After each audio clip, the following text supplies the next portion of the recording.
Seigneur soit avec vous. Évangile de Jésus-Christ selon saint Jean.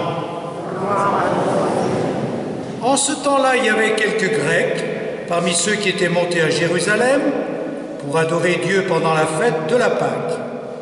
Ils abordèrent Philippe, qui était de Bethsaïde en Galilée, et lui firent cette demande. « Nous voudrions voir Jésus. » Philippe va le dire à André, et tous deux vont le dire à Jésus. Alors Jésus leur déclare, « L'heure est venue où le Fils de l'homme doit être glorifié. Amen, amen, je vous le dis. Si le grain de blé tombé en terre ne meurt pas, il reste seul. Mais s'il meurt, il porte beaucoup de fruits. Qui aime sa vie la perd. Qui s'en détache en ce monde la gardera pour la vie éternelle. Si quelqu'un veut me servir, qu'il me suive. Et là où moi je suis, là aussi sera mon serviteur. Si quelqu'un me sert, mon Père l'honorera. Maintenant mon âme est bouleversée. Que vais-je dire? Père, sauve-moi de cette heure. Mais non, c'est pour cela que je suis parvenu à cette heure-ci. Père, glorifie ton nom.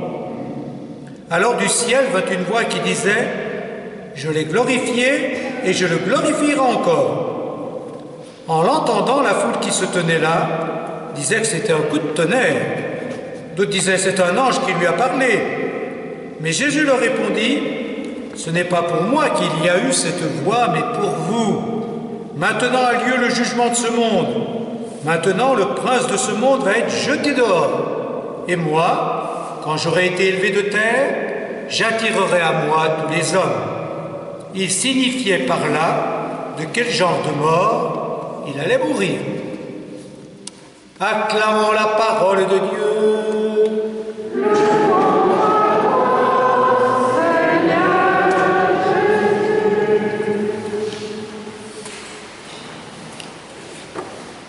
Nous venons de fêter hier Saint-Joseph, 19 mars, c'est la fête de Saint-Joseph. Le pape François a voulu que cette année soit un peu consacrée à Saint-Joseph. Alors je vais donc vous parler aujourd'hui de lui, comme on l'a fait hier avec la paroisse. Et si j'avais à résumer tout ce que j'ai envie de dire de Saint-Joseph, il n'y a aucune parole de Saint-Joseph dans l'Évangile, c'est la discrétion totale. Mais on peut dire que Saint-Joseph a eu une vie constamment bousculée. Tous les projets qu'il faisait sont tombés un peu à l'eau, ont dû être complètement changés. La vie de Saint-Joseph, c'est une vie bousculée, dérangée. C'est peut-être un peu comme ça que notre vie est souvent. Alors, comme Saint-Joseph, il faut accepter d'être bousculé. Mais accepter d'être bousculé en disant toujours comme lui, oui Seigneur. Voilà. Il s'est toujours rendu disponible. Ben, soyons disponibles à Dieu qui, parfois, nous bouscule dans notre vie. Mais comment sommes-nous bousculés? Ben, d'abord, nous sommes souvent bousculés par nos proches, par ceux que nous aimons le plus. Et c'est ce qui se passe pour Saint Joseph. Joseph aime Marie, ils envisagent de se marier, fonder une belle famille bien tranquille, une belle famille religieuse. Et voilà que Joseph apprend que Marie est enceinte, qu'elle va avoir un enfant qui n'est pas de lui. Vous voyez un peu le choc dans son état d'esprit, et même dans sa foi et dans son amour de Marie. Que faire? Joseph, d'après ce que nous dit l'Évangile, qui est un homme juste, qui veut faire ce que Dieu lui demande, qui s'ajuste à Dieu, il décide de la répudier parce que c'est la loi juive, la renvoyer, mais en secret, dans la discrétion, dans la délicatesse, sans que c'est des conséquences trop graves pour Marie. Mais voilà, nouveau rebondissement, l'ange du Seigneur lui apparaît dans un songe et lui dit « Ne crains pas de prendre chez toi Marie ton épouse, puisque l'enfant qui est engendré en elle vient de l'Esprit Saint. » Alors, projet de mariage, ça tombe à l'eau. Projet de la répudiation, ça tombe à l'eau.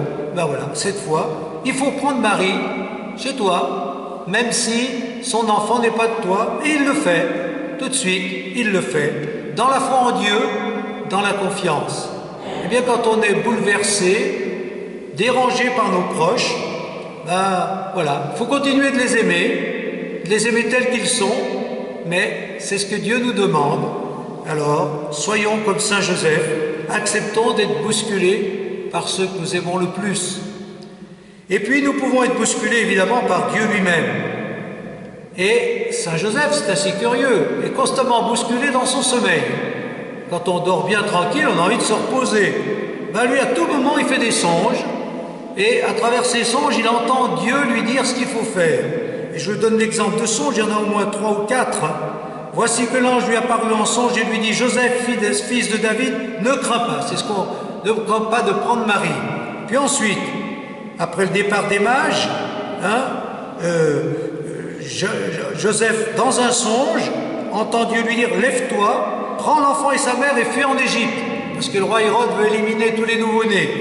Et après la mort d'Hérode, voici que l'ange du Seigneur lui apparaît encore en songe, donc en plein sommeil, dans le repos, dans la tranquillité, et lui dit, lève-toi, prends l'enfant et sa mère, et pars dans le pays d'Israël. Eh bien, à chaque fois, c'est dit comme ça, Joseph se leva. Il se lève, il fait. Ben, ça, c'est beau. Chaque fois que Dieu lui demande quelque chose, même s'il est constamment dérangé, bousculé, et même dérangé dans son sommeil, eh bien, il le fait. Voilà. Alors, si nous voulons ressembler à Joseph, il faut accepter d'être bousculé par Dieu. Alors nous, dans notre sommeil spirituel, quand on s'endort spirituellement, quand on est dans une léthargie spirituelle, quand on ne fait plus d'efforts, quand on ne change plus nos cœurs, quand on ne cherche plus à se convertir, et Carême nous réveille. Carême nous dit, allez, réveille-toi, allez, lève-toi, va vers Pâques, mais avec un cœur nouveau. Et puis, on peut être dérangé par le Seigneur, eh bien, dans notre manière de concevoir la vie.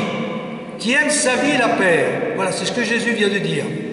Alors, à une époque où on parle beaucoup d'épanouissement, de développement personnel, à une époque où on nous dit à tout moment, vous l'entendez avec la pandémie, prends soin de toi, ben Jésus nous dit non, donne ta vie, il ne faut pas seulement prendre soin de toi, donne ta vie. Voilà, ça c'est une autre conception de la vie, et Dieu nous bouscule dans une conception de la vie un peu centrée sur nous. Il faut donner notre vie, il ne faut pas simplement s'épanouir, se faire plaisir, prendre soin de nous-mêmes. Et ça nous dérange, même dans la mentalité que nous avons aujourd'hui, la mentalité moderne. Et puis nous pouvons être bousculés, et il faut accepter de l'être, par nos dirigeants, nos chefs d'État, nos responsables, par ceux qui décident pour nous. Et Joseph, il est bousculé d'abord, vous le savez tous, au moment où Marie va accoucher, il faut partir, c'est le recensement. L'empereur Auguste a décidé, mais ils partent. Ça les dérange quand même parce que, au lieu d'accoucher chez elle, elle va vivre la crèche, comme vous le savez. Et il n'y aura pas de place pour eux dans la salle commune. Donc voilà, les bouleversements, les dérangements continuels. Et donc, voilà, il faut constamment faire ce que la société nous demande de faire, ou alors, parfois, si nos dirigeants nous demandent des choses qui sont mauvaises, parce que ça peut arriver, il faut avoir le courage de fuir, d'aller ailleurs, si on ne peut pas faire autrement. Et c'est ce qui se passe pour Joseph, quand il apprend que Hérode veut éliminer tous les enfants, il ne dit pas oui, là, c'est la désobéissance civile, il s'en va en Égypte, il fuit pour protéger l'enfant. Et de nouveau, quand il apprend qu'il peut revenir parce qu'Hérode est mort, il revient, mais il voit qu'Archélaüs règne sur la Judée, c'est le fils d'Hérode, et du coup, cette fois, il ne rentre pas non plus. Donc, vous voyez, les dirigeants, les chefs d'État, ou nos chefs dans nos entreprises, dans nos communes, il y a deux choses à faire. Soit c'est des règles qui sont bonnes pour le bien commun, alors on obéit. Même pour la pandémie, il faut obéir, respecter les règles sanitaires. Puis il y a des moments, non. C'est contraire à notre conscience, c'est contraire au bien, donc il faut fuir, il faut s'en aller, il faut refuser. Alors, c'est ça, être bousculé constamment. Qu'est-ce que je dois faire? Qu'est-ce que je dois fuir? Et à nous de répondre. Et puis, comme ça, Joseph, nous pouvons être bousculés par nos propres enfants. Ça, vous le savez tous dans les familles, par les enfants ou les jeunes générations. Et là, évidemment, quand Joseph est bousculé, c'est l'épisode du temple. Jésus va au temple à l'occasion du pèlerinage. Il a à peu près 12 ans, d'après ce qu'on sait. Et voilà qu'il disparaît. Il disparaît. Pendant 3 jours, Marie et Joseph le cherchent. Et quand ils le trouvent, Jésus leur dit, mais voilà, ne savez-vous pas que je dois être aux affaires de mon Père? Autrement dit, ça vous l'entendez de vos enfants. J'ai autre chose à faire que de faire ce que tu veux. J'ai ma propre vie, j'ai mon autonomie. Peut-être même, je pense que Dieu me demande autre chose, si vos enfants ont la foi, que ce que tu crois. Donc acceptons d'être dérangés par nos propres enfants ou par les nouvelles générations. Et dans nos églises, souvent, on dit « Ah, mais les nouvelles générations, ils veulent une église autrement, ils trouvent que nos messes sont trop tristes, que ceci, que cela. » Ah oui, faites, encourageons-les pour qu'ils puissent vivre leur foi comme ils l'entendent, d'après l'appel du Seigneur dans leur cœur. Alors, acceptons d'être dérangés et bousculés. Et comme Joseph, acceptons aussi d'être bousculés par les événements, par ce qui se passe dans nos vies, par les circonstances de la vie, et notamment par tous les imprévus de la vie. C'est ce qui se passe pour Joseph et Marie, avec la naissance de Jésus. Voilà, c'est complètement imprévu. Il faut donner naissance à Jésus dans une grotte qui sert d'étable, et Jésus va naître dans une mangeoire. Alors imaginons, au moment où l'accouchement se prépare, dans quel état Joseph est. Il doit paniquer, il doit dire, mais voilà, où est-ce qu'on peut aller? Qu'est-ce qu'il faut faire? Il n'y a pas de place dans la salle commune. Et donc, eh bien voilà, sa vie est bousculée. Alors qu'une naissance, c'est une grande joie. Voilà, la naissance, c'est bien une joie, mais elle va être un peu bousculée, dérangée, cette joie, parce qu'elle ne va pas se passer dans les circonstances qu'on aurait aimé, que Joseph et Marie auraient aimé. Alors là, vous le savez tous, que d'événements nous bousculent, que d'imprévus nous bousculent dans nos vies. Alors on peut rouspéter, on peut se rebeller, on peut dire c'est comme ça, la vie est comme ça, il faut que j'accepte. Il faut que j'accepte non pas avec résignation, mais que j'accepte en essayant de tirer de la situation le meilleur possible. Et si vous avez bien lu l'évangile tout à l'heure, vous voyez que c'est aussi ce qui se passe pour Jésus, parce que dans les événements, il y a les bonnes nouvelles, mais il y a aussi les mauvaises nouvelles. Et là, dans l'évangile d'aujourd'hui, la mauvaise nouvelle, c'est que Jésus voit que sa mort approche. Alors, il est bouleversé, il est dérangé, et il dit même lui-même, « Maintenant, mon âme est bouleversée. » Et qu'est-ce qu'il fait? Il ne cherche pas à fuir, pourtant il est tenté de le faire.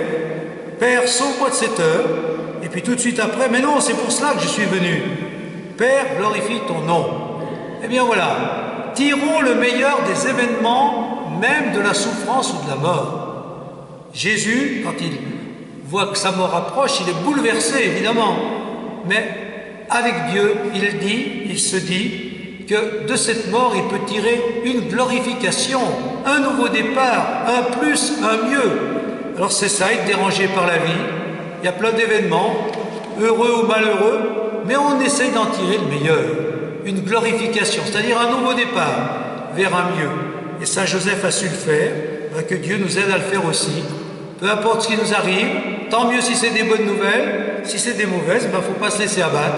Mais avec l'Esprit du Seigneur, son aide, chercher à en tirer le meilleur, une glorification, un nouveau départ. Et enfin, on peut dire aussi ça, comme Joseph, acceptons d'être bousculés par ce que disent les gens de nous. On aime bien que les gens disent du bien de nous, on aime être apprécié, encouragé, félicité, mais parfois on entend des gens dire « Oh, mais lui, il est comme ci ou il est comme ça », et ce n'est pas des éloges, on nous critique ou on prend des distances par rapport à nous-mêmes.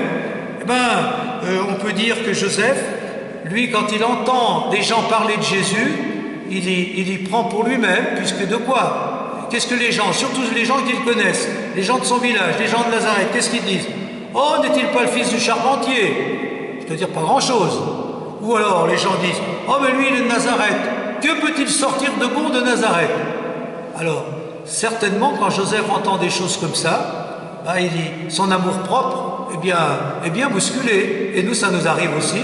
Notre amour-propre, suivant ce que disent les gens, les critiques qu'on peut entendre. Alors, il y en a qui nous disent du bien, mais il y a aussi ceux qui mettent en veilleuse tout le bien qu'on peut dire de nous et qui, au contraire, font des critiques ou des allusions. Il faut aussi accepter. La vie est comme ça. Donc, il ne faut pas se laisser démonter, mais continuer, comme Jésus, à aller notre chemin, et comme Marie et Joseph. Donc, vous voyez, la vie de Joseph, complètement dérangé et bousculé, tous les projets, il faut les changer. Mais il se leva et il obéit au Seigneur. Il obéit non pas dans la soumission, mais dans l'amour, dans la foi, dans la confiance. Que ta volonté soit faite. Eh bien, demandons à Joseph de nous aider à être comme lui, disponible à tout ce que Dieu nous demande, que ça nous plaise ou que ça nous dérange. Amen.